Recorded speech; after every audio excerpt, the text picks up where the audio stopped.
Well, I think we're getting pretty close here. I think we can go ahead and get started. I don't know if Pam is on yet or not. I know she was having some internet issues earlier, but we can go ahead and jump in um, and get started. Welcome, everybody. Happy Friday, and welcome to the March meeting of stakeholder meeting for the Pathways Initiative. I'm Kathleen Stacks. I'm the Executive Director of Western Freedom and one of the co-chairs for the launch committee.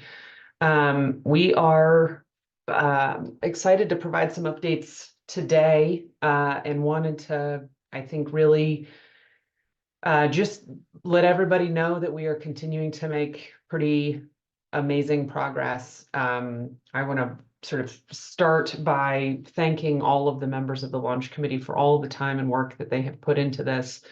We have, 30-ish people who have been showing up to weekly meetings, really providing substantive input, providing questions and different perspectives.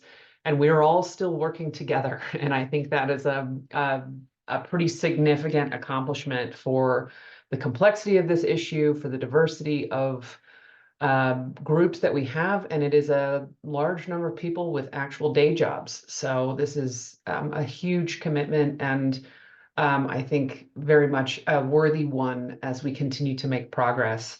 And we'll talk a little bit about some of those, some of the work that we're doing and what we have ahead of us as we go through this meeting. Maybe I'll pause and see. Again, there's too many people for me to wander through the participant list. Is Pam on? Okay. Well, with that, I think maybe we can shift over to the launch committee update, which is really just a verbal update. But I think what I really wanted to the meat of our update is of course still in the work group, the work group updates. But I wanted to take this opportunity, I think, to kind of remind everyone what we're working on and why, and sort of the context for the efforts that we've been putting together. Just as a quick reminder, when the regulators put out this letter last July that kind of kicked off the Pathways Initiative, the goal was to create an independent entity that could maximize benefits to customers through the largest footprint possible, and building on the benefits that we have seen through the EIM and that have been projected through studies for the extended day ahead market coming out of CAISO. This focus on maximizing customer benefits, both from an economic and reliability standpoint, continue to be the primary drivers for the work that we're doing. And throughout this process, the focus on maximizing those benefits and achieving the goal of this independent entity that really does change the opportunity in the West for a set of full market services with an independent governing body and the largest footprint possible that includes California, has not changed. That has continued to be our goal. That has continued to be our sort of the measure of success for the Pathways Initiative. And I think through that, we have been evaluating how we get there. What are the options for that end state? And what do we need to do to get there? That includes everything from interim steps that demonstrate progress and achieve some quick wins for market development in the West, as well as potential legislative change in California. All of those things have been part of the evaluation process that we continue to undertake and that we continue to work towards. At this point in time, we have not encountered anything that we think is impossible. And so we continue to just try to figure out how do we take that evaluation criteria that we put together at the get-go, and measure our options against those things while creating a path to a set of future market services that really are beyond the scope of the Pathways Initiative, but we need to be able to enable those pieces through our work. I'll pause for a second. Pam, wanted to see if you wanted to add anything to that. I just wanted to sort of, again, remind everybody what we're working on and why. Thanks, Kathleen. I agree with your update and appreciate the clarification that you're providing.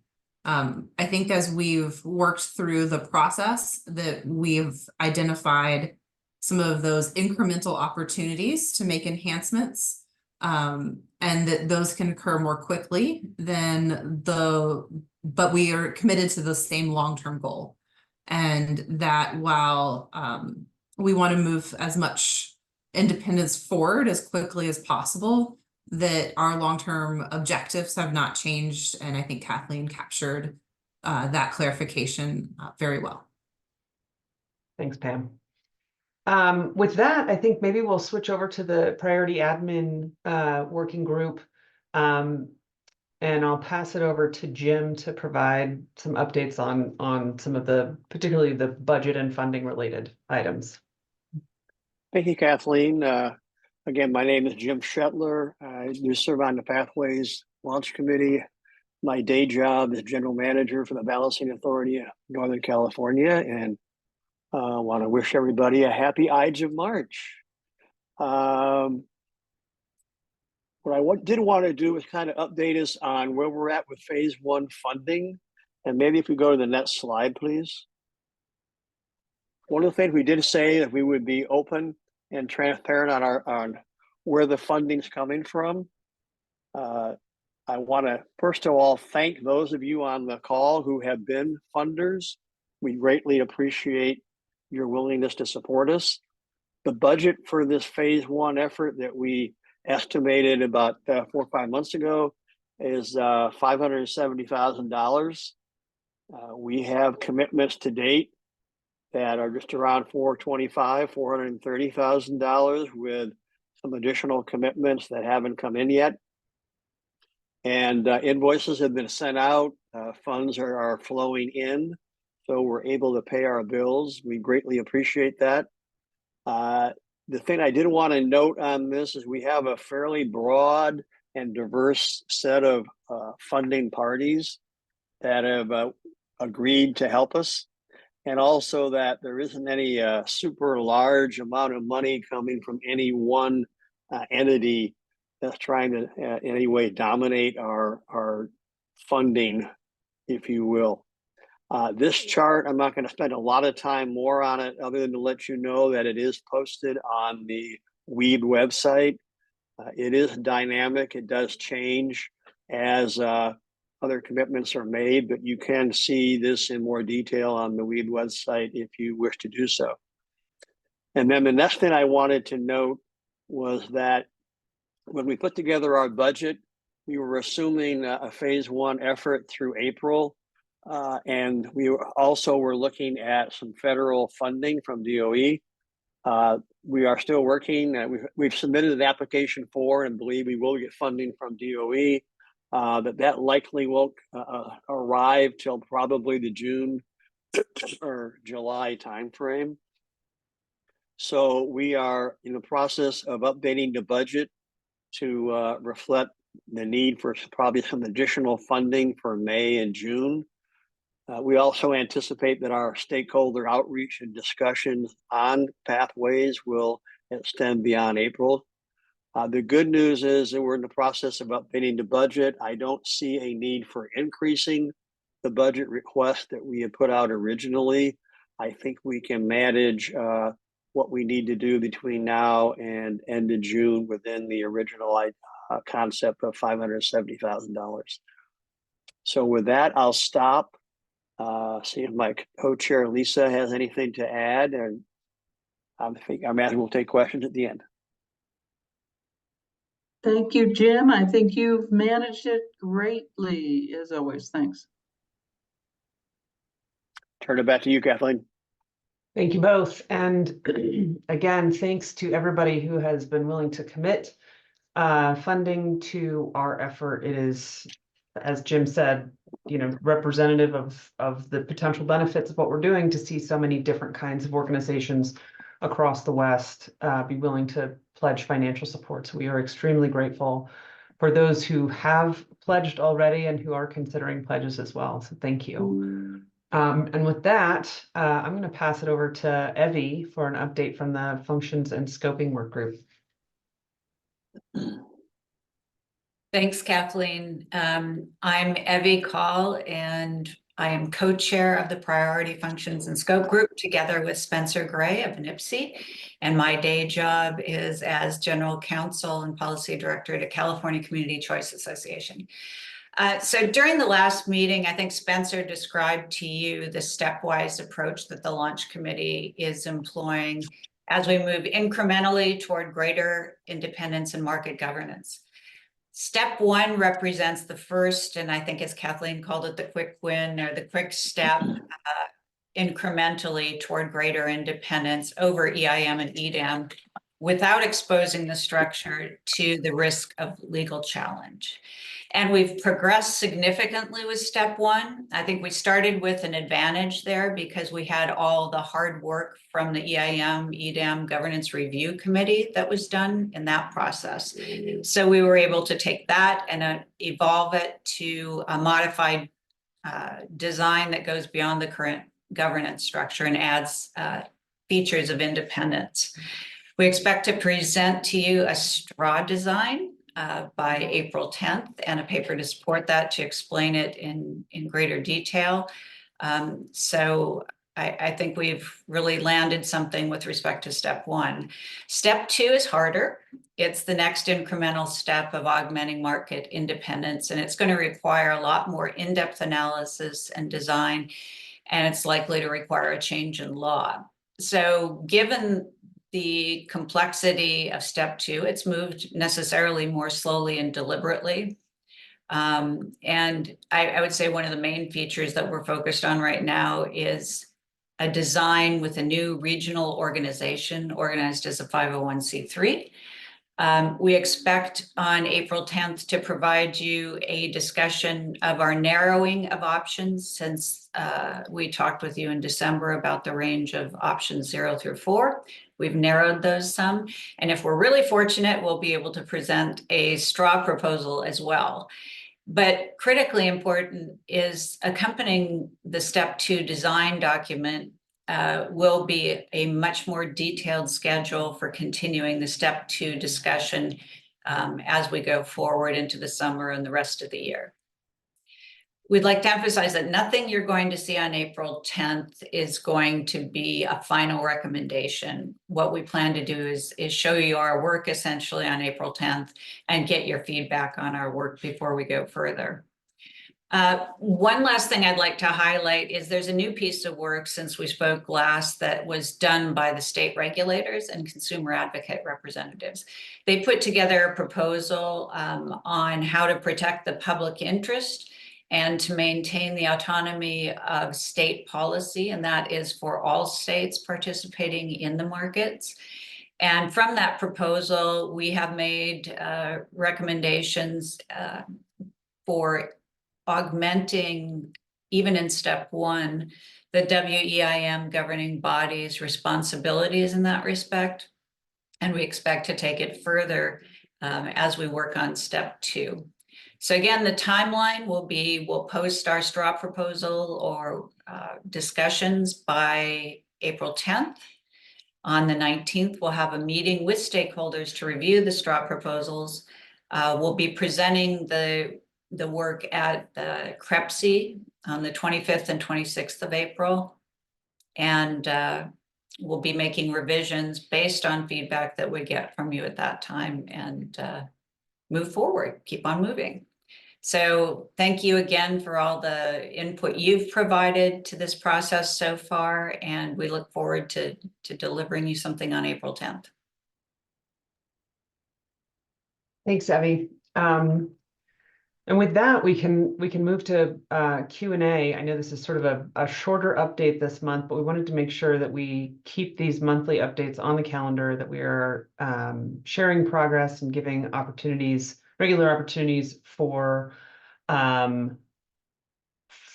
engagement. Leah asking to restate the 2 different steps and what they entail.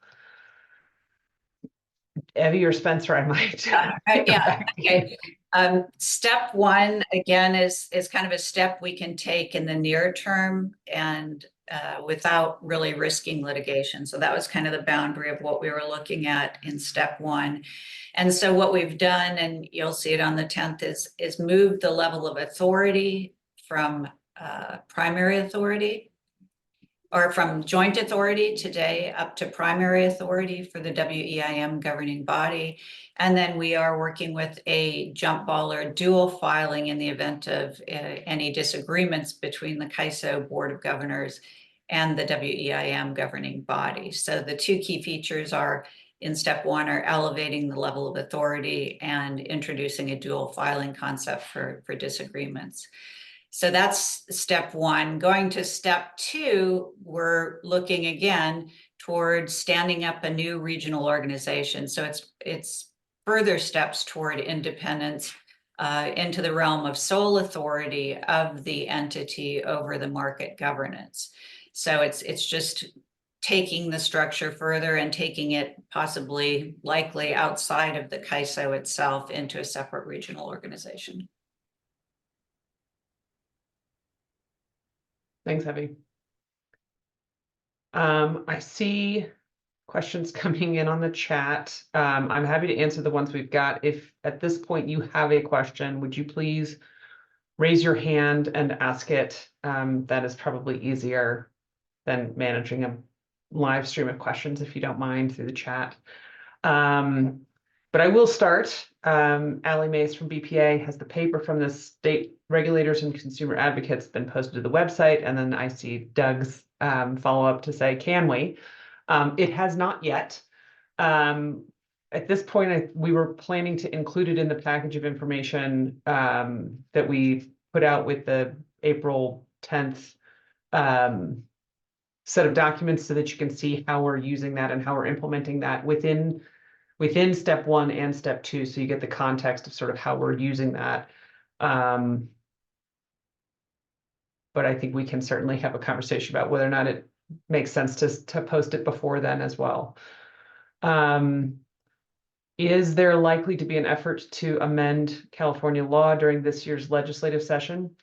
I think we are, as we look at the timing of the legislative session, knowing that they end their session in August, and knowing that there is a lot of work that we still need to do to figure out to get to a point of a final recommendation from the launch committee. As Evie mentioned, we want to make sure that we are having a very thorough stakeholder engagement process and don't want to cut that short. And we will need to do some engagement with legislators in California. I think, without committing fully one way or another, I think the likelihood of having legislation ready to present in the 2024 legislative session is probably unlikely. So in large part so that we can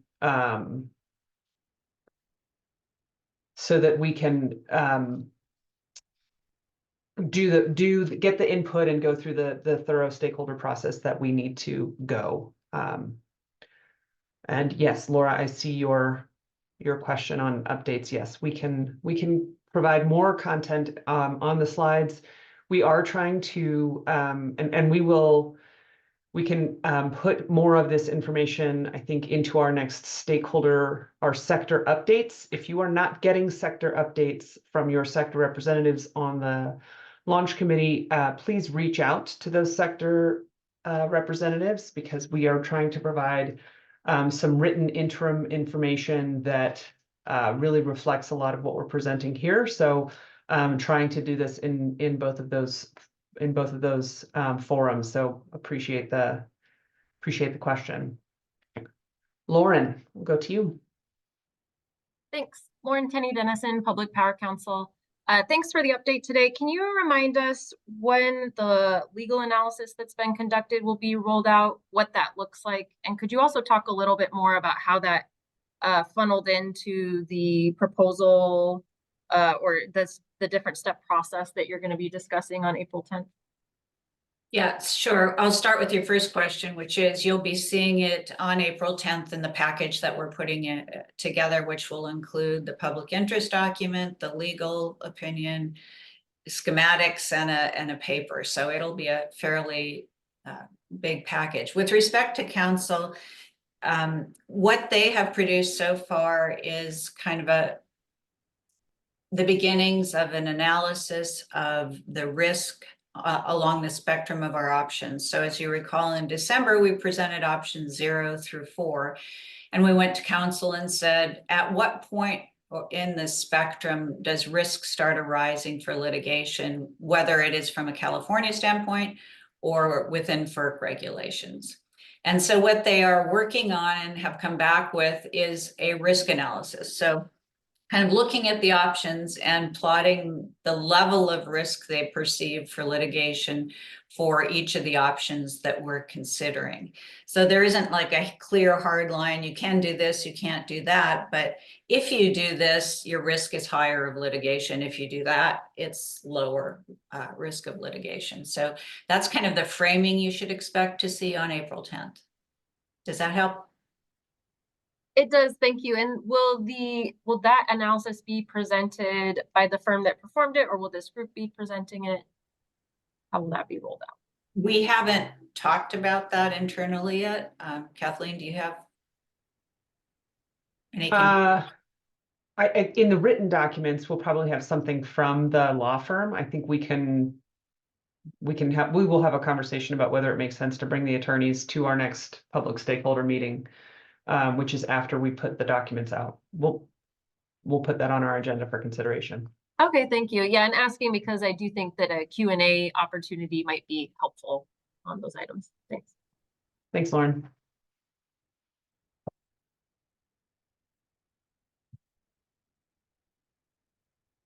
Anyone else with additional questions?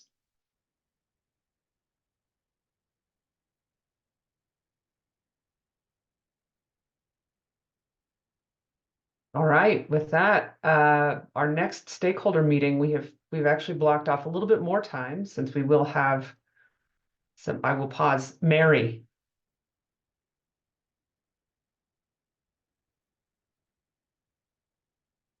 Mary, did you have a question? Yes, I'm sorry. Can you hear me now? Yep. Okay, great. Thank you. Sorry about that. I was trying to unmute there. Also, just one more question on the legal analysis. To the extent changes in state law are needed to achieve a particular option, will it clarify or recommend the specific changes to state law that are needed, or is it just the risk analysis that Evie already described? It will just be the risk analysis. And the reason for that is we want to wait, as Kathleen laid out, until we get a step 2 design. We're assuming, if there's a change in state law required, it will be with step 2. So we want to have our design in mind before we start thinking about precisely how the law would have to change. So no, you won't be seeing a proposed change in law in the memo. Great, thank you for that explanation. Thanks, Mary. We have set aside for our April meeting 2 hours so that we can really walk everyone through what is in the package that we will be putting out a little over a week prior to this meeting, and be able to have take some questions about the content in that as we go. So you will get a calendar invite again if somehow you've gotten this one or somebody else invited you to this one. Make sure if you would like to be added to the distribution list so you get those calendar invites and any of the regular updates. Please send an email to the Pathways email address here on the screen. All materials that we are posting go onto the the Pathways Initiative landing page on the Weave website. So thanks again to Weave for continuing to provide a place for us to put those documents.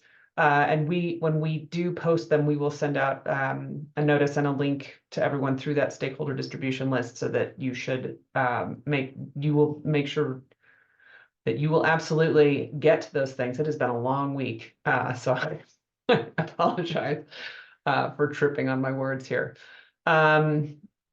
Any final questions from anyone?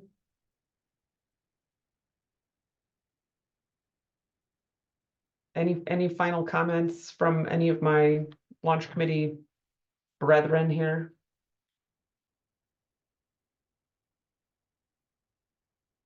Well, thank you all again for your interest and support, both from a time and input standpoint and from a financial standpoint.